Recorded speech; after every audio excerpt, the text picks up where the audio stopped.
Hello everyone, Adrian here, and this is gonna be another date from hell. Oh god. I don't know why I keep doing this to myself and subjugating myself to these dates. I'm guessing I either have bad luck or have something that brings out the worst in people. So anyway, I meet this one girl up. This one woman up for like at Starbucks, typical. And for the most part, things are going decently. Like, it's like, oh, okay, things are going well, things are going decently. And then, you get to like the first date awkwardness and that stuff. And so then we start talking about our exes. I don't know how that came up. And so things are going good. And she comes out and tells me she tried to murder her boyfriend. And when I say murder her boyfriend, I don't mean like joking. She seriously tried to murder her boyfriend. And she told me exactly how she did it. So she poisoned his food with cyanide. And if you don't, and I'm a pharmacist, sorry, cyanide is a blood thinner. It pretty much is gonna cause you to vomit and gonna cause no coagulation of your blood. I know the reversal agent for that is vitamin K. By the way, if anyone wants to know, get yourself some vitamin K, eat a ton of spinach or something. But and she told me that. She told me because he was being annoying and he was being a little too clingy, and she was getting tired of him. And so instead of actually telling him this, she tried to poison him. I didn't even know what to say to that. It's like, well, and she's like, well, there's no more dates are gonna happen. There's definitely not gonna be date number two after that, And she's telling the story. She has absolutely no remorse. No remorse, does not feel bad, nothing. She's telling us, and I'm just like, and she was like, what happened? Did you get arrested? Oh no, he just threw up some blood and vomited. And I was like, and then I remember I kept to the pharmacist. I know the reverse agent's writing. I was like, oh yeah, this is an antidote for that vitamin K. And then she goes like this, I know, like, and when she said that, she was disappointed that there was an antidote, that he lived. She was like, I know, like, oh, I know, can't believe it. And she wasn't joking. She actually legit tried to poison him.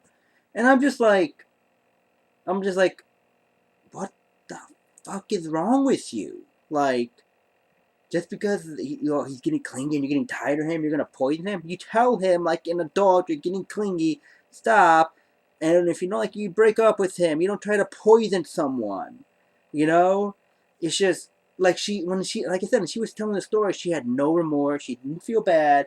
And guess what? The most messed up part of that story was a cop came over. She ends up dating the cop for like a month. She ends up dating the cop that came over to see what happened for a month.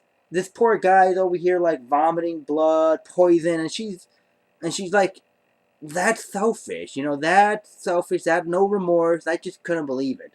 And after that, it's just like it killed the date, and I was like, I really don't have an interest anymore. And then, after that, it's like she went from being normal to not just to being serial killer, and I'm just thinking in my head, what, I'm gonna get into a relationship with someone and I'm gonna eat cereal and you're gonna like what?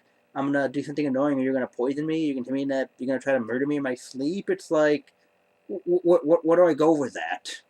It's not just that too, but afterwards she like kept asking really personal questions, like because I'm a little weird and different. She's like, "Oh, you're weird. You're different," and it's one thing to say you're different and weird, but when you say that like 10 freaking times and over and over, like every other sentence, oh, you're different. You're like Sheldon from Big Bang Theory. Oh, you're different. Oh, you're different. Yeah, you're different. And like she's literally every other sentence after that story, it's like she just, she kept saying, "Oh, you're different." Like, and I'm just looking, I'm like, you're not winning me over here. It's like you keep pointing out someone the same thing to someone. It's just such a huge turnoff. And every other sentence was like, "Oh, you're different," and then not just that, but then she's telling me, "Oh, I'm basic. I stay home. I just watch television. I expect my man to do this," and like she started listing demands of what she expected in a guy to do, like these. And the demands were like really just this slow, antiquated thing.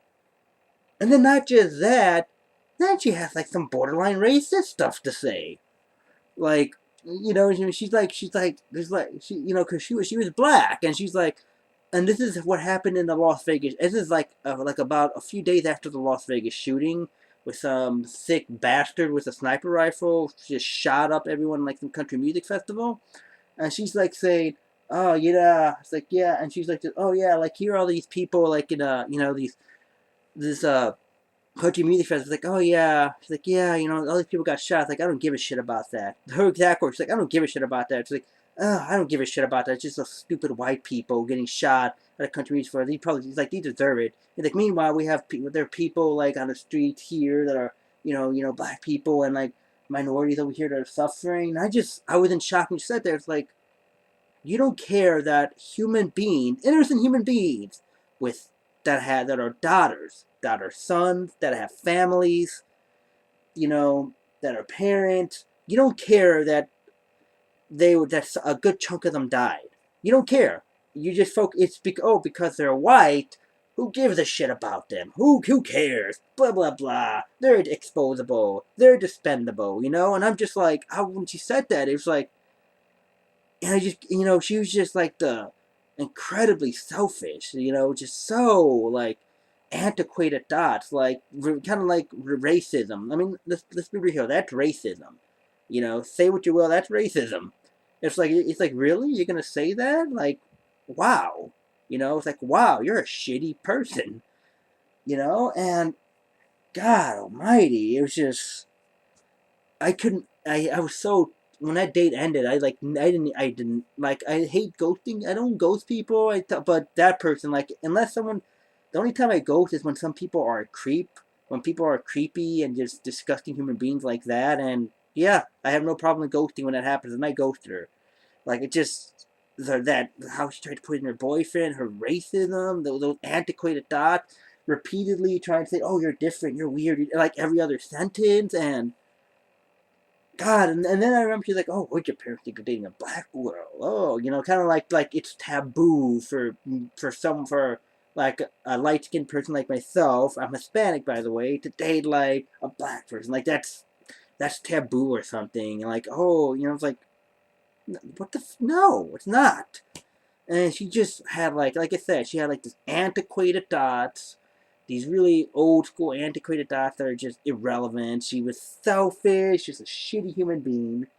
Just a shitty human being. She tried to, tried to murder her ex boyfriend, and she was kind of racist to white people. Oh God, like, and just incredibly selfish. And that is another date from hell. I mean, it's just, oh God, like, this is probably gonna be number 3 or 4, but that was a pretty bad one too. It wasn't like, I already went over the worst one, but that's a pretty bad one. It was like, it's like a waste of time. But thanks for watching, everyone.